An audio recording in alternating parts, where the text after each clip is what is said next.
Hey y'all, Jen here with My Crochet Basket. Welcome back to my channel. I thought we would have a little bit of fun today answering beginner crocheter questions that I have found in Reddit. I am in a couple of groups over there.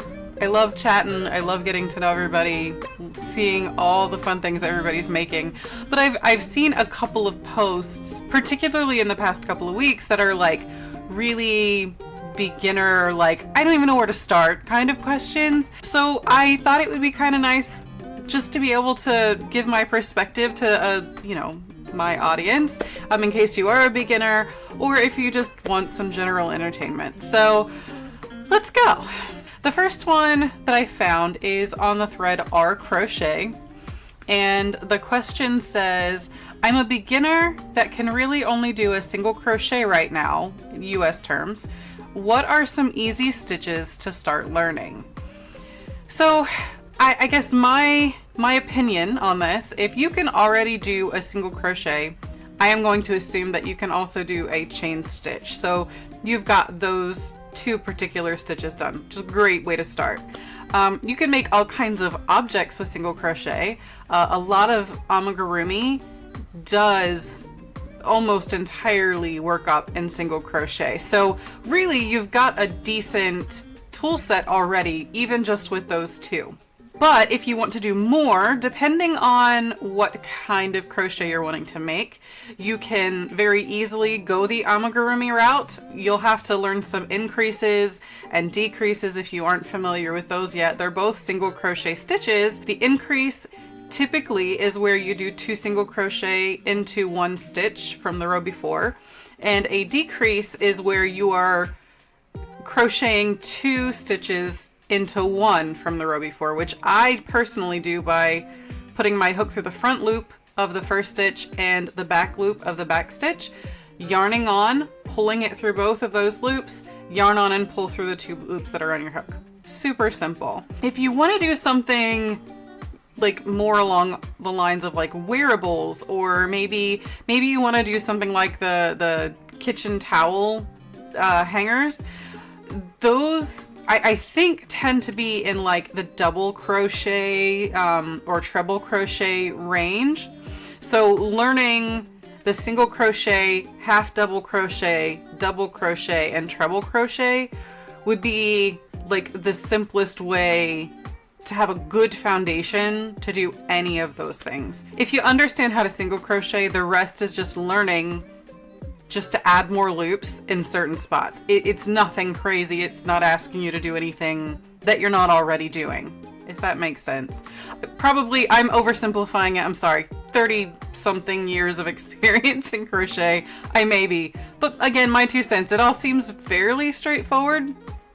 I don't know. There's my best advice. Okay. So our next question is on the R amigurumi thread. The title says, I want to learn how to do this stuff. And it says, hey, I really want to learn how to do this, but I don't know where I can get the things that I need and what I even need to start. Also, I'm broke and don't really have patience to learn how to do this stuff. Can anyone help me? Like, how long did y'all have to learn how to do this before you could actually do it yourself? And it might help me to take this step to learn it, or it might help me to take the step to learn it myself. I assume they meant if you kind of give me your story. This is an interesting request, I feel like. If you're looking for something productive to do with your hands, but your patience isn't great, you kind of struggle to like force yourself to sit down and learn things. I personally, I do have some ADHD tendencies, nowhere near as bad as people who are actually diagnosed, but like I get scatterbrained and distracted, and sometimes it is a little hard to focus. So, similar habits or behaviors there. And so whenever I'm learning anything new, I usually just break it down into a few simple steps. So for what I told them, I was like, I learned how to crochet when I was 8 years old, so it is fairly easy to learn. I mean, if a small kid can learn it, I'm assuming that an adult that has any real desire, if they put their mind to it, they probably can. And I would even argue that you could probably learn quickly. I don't mean like within an hour, I mean within a couple of weeks of a little bit of practice, like 15-20 minutes a day, right? That's my reference there on quick, I suppose. But find a beginner-friendly tutorial online. Like, go to YouTube. I mean, I have a beginner-friendly pattern that I feel like is beginner-friendly, but if you have no crochet experience, it may not even be broken down enough. So look for somebody that you relate to that is making something that you think is really cute or really fun, and that'll kind of help your ability to learn that information from them, right? So once you find this tutorial, I would then get the materials that you need, usually very basic: yarn, stuffing, a tapestry needle to weave in your ends, and then a pair of scissors. So it's not even very expensive if you just get only what you need and you intentionally go for a smaller, project. It can be pretty cheap. And then when you're trying to work through the video tutorial, if you have any problems, just look for how they're naming that particular step. For example, I have a project that I'm in the works on for a new pattern with the star stitch in it.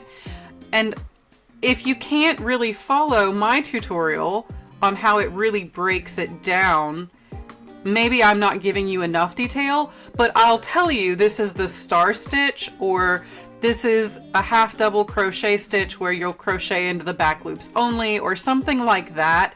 If you can pick up on those technical terms and Google or search, a tutorial on just that one stitch so that you can break it down a little bit more, it may help you in the bigger picture. And then the last thing that I really suggested was be patient with yourself. Like, learning something new is really, really challenging for anybody, and if you know that you're already short in patience, don't push yourself to the point where you absolutely don't ever want to do it again.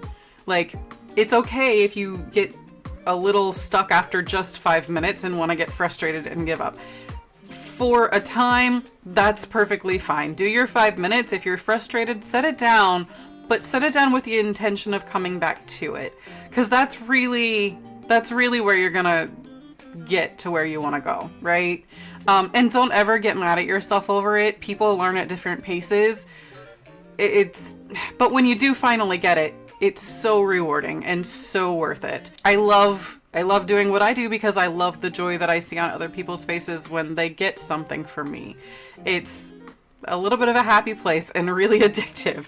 So I think it's worth it. I hope that kind of advice helps.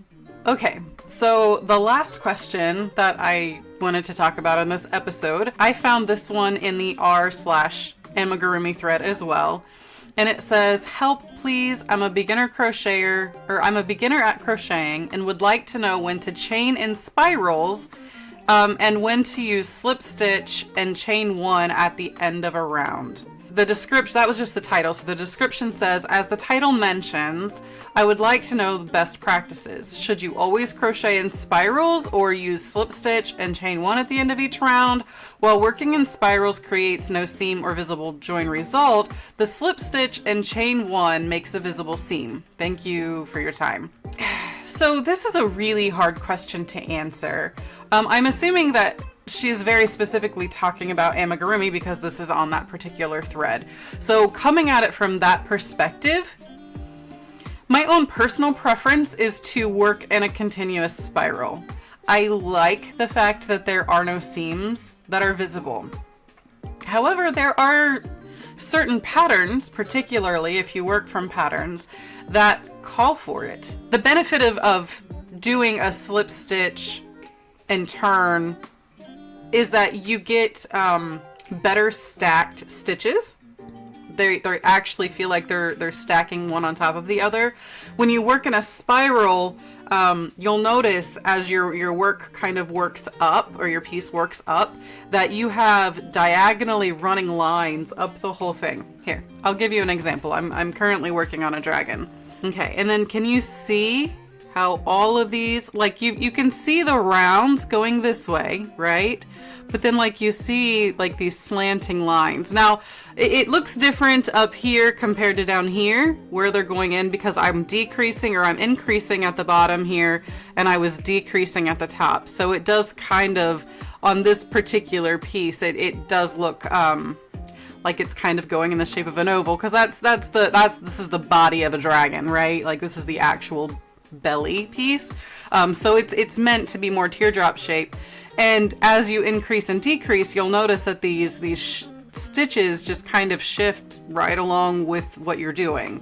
I don't tend to do the back and forth, like the slip stitch, chain and turn. Like I tend to not do that whenever I'm doing amigurumi, so I don't have any examples laying around handy, but it had a lot to do with lining up your stitches like in a vertical way, because it kind of improves the aesthetic of it. But I think it all really comes down to personal preference or pattern instructions. If you're freehanding something, it's up to you. Nobody's grading you. Nobody's telling you, you know, what's right or wrong. But if there's a pattern and it has very specific instructions, if you want the exact result that they got, you almost have to do it the way that they've given you the instructions for. And there's usually an aesthetic reason why. One change that I do remember making on a pattern, I want to say just 2 days ago, I had somebody who had asked me to crochet them a vape carrier, and when I got the pattern for it, they said I use the X single crochet stitch, which is where you yarn over or yarn under and then yarn over in your stitch. And I am not a fan of using that, but it impacts the tension of the yarn and the size of your item by the time you're done. So if you don't follow those kinds of instructions, you really are risking the integrity of the piece that you're working on. So I hope that helps. That's not really you know, what's best practices kind of a answer, but I hope you've gotten some insights out of it. If you are an experienced crocheter, comment down below what kind of answers would you give for these. I know that all of my opinions are just that. They're opinions. They are not hard facts, you know. So I don't know. I know everybody does everything a little different. I'd be curious to see. All right. Until next time. Bye, y'all.